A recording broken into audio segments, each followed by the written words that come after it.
Finalizare șemineu la doamna Aglaița la Pătrăuți. Șemineul ăsta încălzește 4 camere.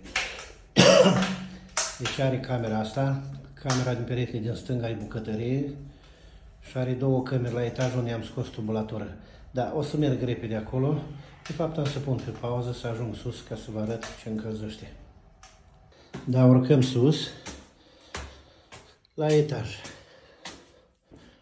Aici am făcut o chestie pe unde se iasă căldura. Deja se simte căldură, e făcut focul de câteva minute.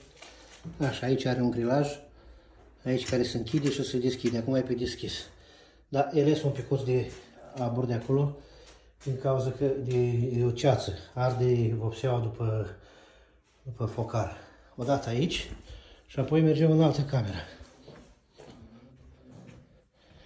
Mai are partea asta un hol lung, o cameră aici și o cămăruță, biroaș, nu știu ce e acolo.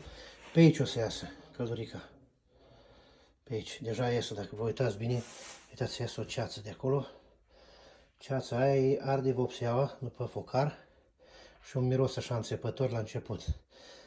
Deci aveți idee cam cum iasă căldura, exact cum iasă ceața asta. Și se împrăște, așa iasă și căldura.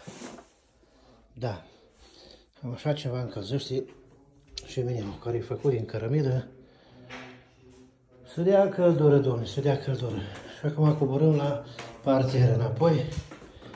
Acolo, deci o să încălzească și camera aia acolo unde e ușa.